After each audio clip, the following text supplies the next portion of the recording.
Introduction video है application of derivative chapter का, जो कि एनसीईआरटी का 6th चैप्टर है।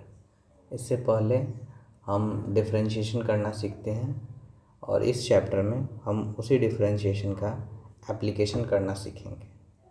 तो सबसे पहले हम इंट्रोडक्शन को समझते हैं कि हमारा सिलेबस क्या है। दूसरी बात, इस चैप्टर को स्टार्ट करने से पहले डिफरेंशिएशन आना चाहिए, बेसिक डिफरेंशिएशन तो आना ही चाहिए। ठीक है, तो लिखा हुआ है कि चैप्टर 5, यानी कि यहाँ देखें तो लिखा हुआ है कि चैप्टर 5 में हमने we learned how to find derivative.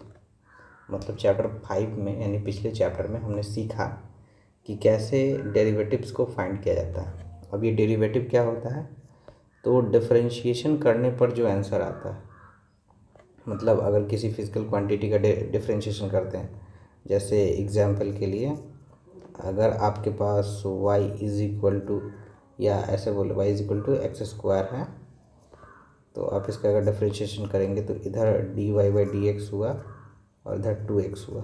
तो ये जो आंसर आया, यहाँ पर हमारा जो आंसर हुआ, इसी आंसर को डेरिवेटिव कहते हैं। ठीक है, तो पिछले चैप्टर में हमने इसी को अलग अलग लेवल पर फाइंड किया है। तो वही चीज़ है कि चैप्टर 5 में हमने सीखा है कि डेरिवेटिव्स क्या होते हैं और उसे कैसे फाइंड करते हैं। ठीक है, हमने अलग अलग टाइप के डेरिवेटिव्स भी पता किए हैं, जैसे कंपोजिट फंक्शन के डेरिवेटिव्स हमने पता किए हैं। तो ये कंपोजिट फंक्शन का डेरिवेटिव हो गया। उसके बाद हमने इन्वर्स ट्रिग्नोमेट्रिक फंक्शन के डेरिवेटिव्स देखे हैं। हमने इम्प्लिसिट फंक्शन का डेरिवेटिव देखा है। हम लोग एक्सपोनेंशियल फंक्शन के डेरिवेटिव्स को पढ़ते और लॉगरिथमिक। तो ये इतना तक जो इंट्रोडक्शन है वो पिछले चैप्टर का है। इसमें बताया गया है कि पिछले चैप्टर यानी चैप्टर 5 में हम लोग कितना डेरिवेटिव्स के बारे में पढ़ चुके हैं। यहाँ से जो बात शुरू की गई है, यहाँ से इन दिस चैप्टर से, उसमें ये क्लियर लिखा हुआ है कि इन दिस चैप्टर यानी इस चैप्टर में हम लोग उसके एप्लीकेशन पढ़ें, और इसीलिए इस चैप्टर का नाम एप्लीकेशन ऑफ डेरिवेटिव है। अब समझना है कि एप्लीकेशन में कितने टॉपिक्स हैं। तो सबसे पहले ये तो लिखा हुआ है कि ये जो एप्लीकेशन है वह इंजीनियरिंग, साइंस, सोशल साइंस, मतलब इंजीनियरिंग में इम्पॉर्टेंट है, साइंस में इम्पॉर्टेंट है, सोशल साइंस में इम्पॉर्टेंट है, और अदर फील्ड्स में भी इम्पॉर्टेंट है। तो इसका तो कोई पॉइंट नहीं बनता है मैथ में कैलकुलेशन के हिसाब से। आगे का है कि फॉर इंस्टेंस का मतलब होता है जानकारी के लिए। जानकारी के लिए हम लोग इस चैप्टर में क्या क्या पढ़ेंगे वो समझ लीजिए। सबसे पहला चीज़ है rate of change of quantities, यानी कोई क्वांटिटी अगर चेंज कर रही है तो उसका रेट क्या है। तो उसका मैंने नाम यहाँ पर रख दिया है रेट मेजरर। ये एक टॉपिक हो गया। दूसरा चीज़ है to find the tangent and normal, यानी टेंजेंट और नॉर्मल का इक्वेशन पता करेंगे। तो इसका नाम मैंने रख दिया टेंजेंट एंड नॉर्मल। तो ये 2 हो गए।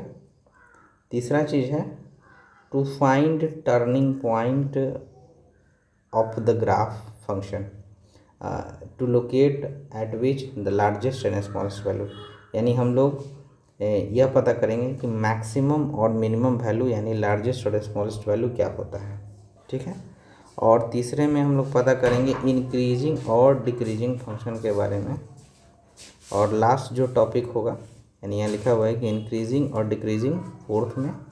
और फाइनली जो हम लोग टॉपिक पता करेंगे वो होगा अप्रॉक्सीमेशन।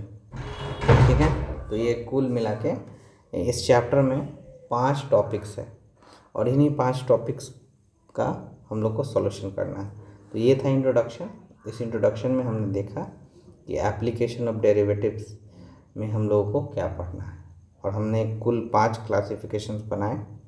सबसे पहला है रेट मेजरर, दूसरा है टेंजेंट और नॉर्मल, तीसरा इंक्रीजिंग डिक्रीजिंग, चौथा मैक्सिमा मिनिमा, और 5वां अप्रॉक्सीमेशन। ये एनसीईआरटी का इंट्रोडक्शन है, और इसी के अकॉर्डिंग हम लोग आगे पढ़ेंगे।